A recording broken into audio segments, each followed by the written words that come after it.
دوستان عزیز بازم خوش آمدین به چینل افغان کریر و درس دوم ما در قسمت آموزش کامل ویندوز 10 به زبان دری. ما در درس قبلی معرفی کردیم موضوع دسکتاپ ما را و آیکونایی که در قسمت دسکتاپ وجود دارد در درس قبلی یادآوری شده بود. امروز ما از قسمت معرفی استارت مینو شروع میکنیم. در قسمت معرفی استارت مینو دوستان شما متوجه باشین کسایی که با ویندوز 7 قبلا کار کرده باشه و بعد از او ویندوز 8.1 آمد، 8 آمد، بعد از 8.1 آمد در مارکت. در قسمت ای پارت شما اگر ببینن ویندوز 7 استارت مینوش به شکل باز میشد و بعدا ویندوز 8 آمد که در ویندوز 8 مکمل استارت مینو به شکل چی بود؟ به این شکل بود در قسمتی که شما میبینید در روبرویشون. اما ویندوز 10 اینا یک محیط را قسم جور کردن که استارت مینوی 7 هم گرفت و 8 هم گرفتن، هر دو را یک جای کردن در ویندوز 10 در بازار معرفی کردن. در قسمت استارت مینو دوستان میبینن که کدام پروگرامایی که مربوط خود ویندوز می باشه در این قسمت هست، مثل 3D ویور است، کلکولیتر است، کلندر می باشه، کامرا می باشه، کلاک است، کارتون است، فایرفاکس و کدام اپلیکیشن هایی را که ما انستال میکنیم و مایکروسافت آفیس می باشه، گوگل کروم می باشه، کدام اپلیکیشن یا اینترنت دانلود منیجر یا هر اپلیکیشن دیگری را که خارج از ویندوز باشه، زمان که شما انستال میکنه اون اپلیکیشن هم در این قسمت برای شما چی میشه؟ اضافه میشه و ما میتونیم که از این قسمت او اپلیکیشن ها را دسترسی پیدا کنیم به او اپلیکیشن ها. و در قسمت شما میبینین آیکون هایی که در خود استارت مینو در این قسمت میباشه. مثلا اگر ما بخوایم که کدام نوع تغییراتی به اینا ایجاد کنیم، حالا مثلا در این محیط فعلا یوزر نیمی که در خود این کامپیوتر لاگین شده است به نام ادمین است. ما دو نوع یوزر داریم در ویندوز 10، یکی استاندارد یوزر می باشه، یکی هم ادمین پاور می باشه. در ادمین یا ادمنستریتور که است فول پاور داره که اونا تقریبا میتونن تمام کارهایی که در کامپیوتر است انجام داده میتونن. اما یوزر استاندارد که می باشه، یوزر استاندارد صرف 50% حق داره در کامپیوتر. او زو بیشتر نمیتونه که چی کنه در کامپیوتر، تغییرات بیشتر آورده نمیتونه، نه در بخش ستینگش، نه در بخش خود پروفایل کدام یوزر اکانت دیگری، مثلا نه دیلیت کرده میتونن، نه دانلود کرده میتونن چیزی را. اینا چی است؟ در استاندارد یوزر صرف در یوزر خود کار کرده میتونه، هر کار که میکنه مربوط یوزر خودش باشه، یعنی فایل کدام یوزر دیگر رو دیلیت کرده نمیتونه. و در قسمت استارت مینو دوستا شما میبینن اگر ما استارت مینو را بخوایم سایزش کلان کنیم، حالا شما میبینن که ما استارت مینو را سایزش کلان ساختیم. اگر ما سایز از زیر خورد بسازیم ما به این اندازه میتونیم سایزش دوباره، یعنی یک محیط کاملا اختیاری را و سازگار با خود یوزر ساخته است. یعنی به هر نحوی که شما بخواین استارت مینو رو تغییرات بیارین در استارت مینو، شما میتونین که در قسمت استارت مینو تغییرات خود رو بیارین.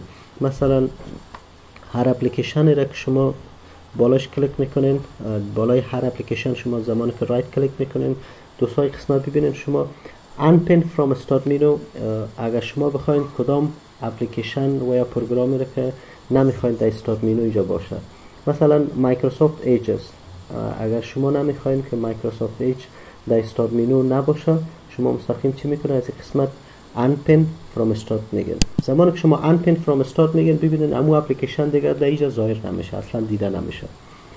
و مثلا اپلیکیشن فوتوس بالاش رایت کلیک میکنیم، اگر شما ایرام نمیخواین شما میتونید که unpin from start بگین، کاملا از استارت مینو ریموو میشه. مرحله بعدی، آپشن بعدی ریسایز، ما میتونیم امی اپلیکیشن هایی که در استارت مینو می باشه، آیکون هایی که است، ما با چندین سایز اینا را تغییر داده میتونیم. فعلا ببینید میدیم سایز است، متوسط.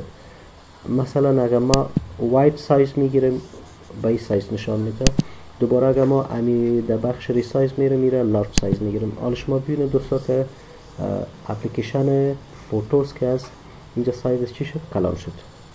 ما این هر نوع تغییرات را که شما بخواید شما در قسمت استارت مینو میتونید که تغییرات را وارد کنید. اما استاندارد سایز هر اپلیکیشن در قسمت استارت مینو چی می باشه؟ او شکل میدیم می باشه. همچنان بخش مایکروسافت استور است اینجا که مایکروسافت استور فروشگاه مایکروسافت شما میتونید سافتورایی که مربوط ویندوز می باشن شما ضرورت دارین به سافتورها شما میتونید از خود مایکروسافت استور دانلود کنید سافتورها را. و همچنان در قسمت ریسایز کردن یک اپلیکیشن در استارت مینو اینجا مثلا شما میبینید که بیشترین تغییرات ها رو ما در قسمت اپ ستینگ آورده میتونیم. یعنی اپلیکیشن ها رو ما بیشتر هر نوع تغییراتی که ما خود ما بخوایم در قسمت اپلیکیشن تغییرات آورده میتونیم. و دوستا در قسمت بخش استارت شما میبینید اینجا بتن پاور بتن است که از طریق پاور بتن 3 حالت می باشه. رستارت می باشه، شتداون است، سلیپ است. در رستارت مثلا ما زمانی که کامپیوتر ما بیشتر سلو کار میکنه و پروگرام های بیشتر باز باشه ما میتونیم که از رستارت استفاده کنیم. یعنی ما رستارت یک بار کامپیوتر خاموش میشه دوباره چالان میشه. سرعت کامپیوتر ما نسبت به ای که بیشتر سلو کار میکرد بهتر میشه.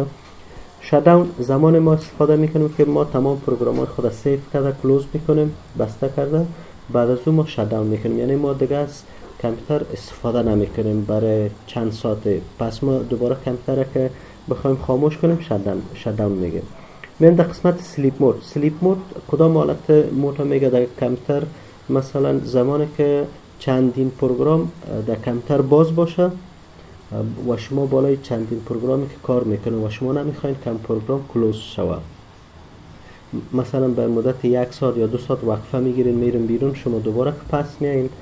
سلیپ مود حالت است زمانی که شما کامپیوتر به حالت سلیپ مود روان میکنین 90% کامپیوتر خاموش میشه و 10% کامپیوتر دوباره چالان میباشه. مثلا همین که شما دوباره آمدن بالای کامپیوتر شما چی میکنن؟ 2 بار یا 3 بار انتر پرس میکنن در خود کیبورد کامپیوترتون. انتر 2 یا 3 بار پرس میکنن یا شما دوباره هم بتن که آن آف می باشه در خود کامپیوترتون امو بتن شما دوباره پرس میکنن کامپیوترتون دوباره چی میشه؟ دیسپلیش چالان میشه. زمانی که اسکرین کامپیوتر چالان شد دوباره از همون قسمتی که کارتون مانده بود از همون قسمت شما کار دوباره آغاز کرده میتونید. در بخش یوزر هم قبلا ما بر شما معرفی کردم. دوستا شما ببینن ما چندین یوزر در اینجا داریم. استودنت است، گست است به نام احمد است و یک یوزر ما داریم به نام ادمنستریتور یعنی یوزری است که فول پاور داره در کامپیوتر. تمام کارا و هر نوع کنترل را که در قسمت کامپیوتر بخواد ادمنستریتور کرده میتواند.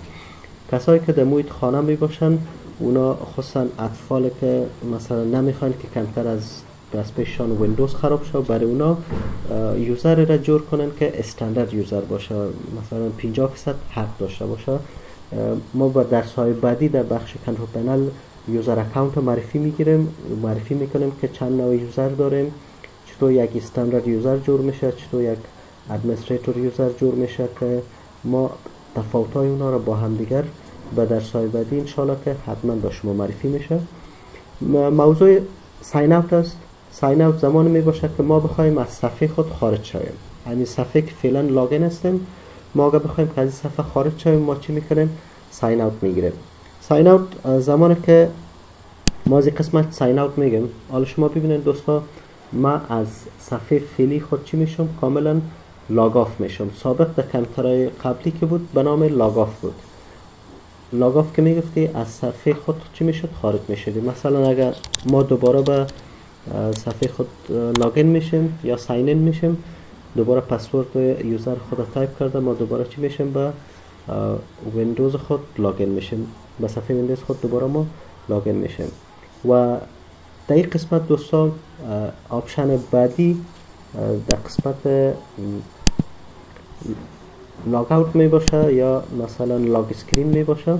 دوستای قسمت ببینین شما بخش لاک است. لاک در کدام حالت ها بیشتر استفاده میشه؟ لاک ما زمان از بخش لاک استفاده میکنیم یا اسکرین لاک که صفحه خود قفل کنیم که ما برای یک چند دقیقه بیرون میریم یا ما از سایه کاری خود بیرون میشم و ما نمیخوایم که در یوزر ما کسی دیگر دسترسی داشته باشه یا فایل شخصی ما را چک کنه و یا کدام فایل دیلیت کنه. به خاطر محافظت از صفحه و فایل ما چی میکنم؟ صفحه کمتر خدا لاک میکنم. لاک زمانی که من لاک اسکرین میگم دوستا شما ببینید صفحه ما کاملا لاک شد و امی که من کارم خلاص میشه دوباره ما به سایه کاری خود برمیگردم. من میتونم دوباره به اکانت خود لاگین شوم. زمانی که من دوباره آمدم پسورد تایپ کرده دوباره به اکانت خود چی میشم؟ لاگین میشم. دوستایی در قسمت استارت معرفی استارت مینو بود کاملا که شما میبینین هر نوع اپلیکیشن را که شما هر قسم تغییرات شما بخواید در قسمت استارت مینو شما تغییرات آورده میتونین. ریسایز کردن استارت مینو میباشه که شما میتونین استارت مینو را به کدام نحوی ریسایز کنین. پروگرام ها را شما میتونین خرد و کلان بسازین، سایز شانه ان اینستال کرده میتونین. از این قسمت اگر شما بخواید که یک پروگرام کاملا از کامپیوترتان ریموو کنین بعد از شما چی میکنین؟ ان اینستال میگین. زمانی که شما ان اینستال بگوین اون پروگرام از کامپیوتر شما کاملا حذف میگرده، کاملا پاک میشه. کدام پروگرامی را که شما ضرورت ندارین شما میتونین که از این قسمت هم ان اینستال کنین و ما میتونیم از آپشن بعدی در کنترل پنل و درس‌های بعدی معرفی میکنیم که از قسمت پروگرامز اند فیچرز ما چطور میتونیم یک پروگرام از اونجا ما ریموو و حذف کنیم از کامپیوتر ما. اما راه سادهش از این قسمت هم است که کدام پروگرام را که شما ضرورت ندارین از این قسمت شما ایره حذف کرده میتونه. اینجا دوستا شما فولدرهایی را ببینین که در قسمت استارت مینو مثلا بعضی از فایل های ما داخل فولدرها می باشه که مثلا ویدیو لن است، بخش VLC می باشه که میدیا پلیر که ما بیشتر وقت استفاده میکنه به خاطر پلی کردن ویدیوهای خود. بخش ویندوز ادمنستریتیو تولز می باشه، ویندوز اکسسوریز است، بخش ویندوز سیستم است، بخش ویندر سافتورهای هستن که ما هر کدامش با درس های بعدی انشاءالله حتما به معرفی میگیریم. دوستا در قسمت چینل افغان کریر شما سابسکرایب لایک کنن و هر نوع پیشنهادات شما داشتن حتما پیشنهاداتان برای ما در کامنت ذکر کنن. انشاءالله به پیشنهادات شما رسیدگی میشه. تا درس بعدی وقت همه شما بخیر. تشکر.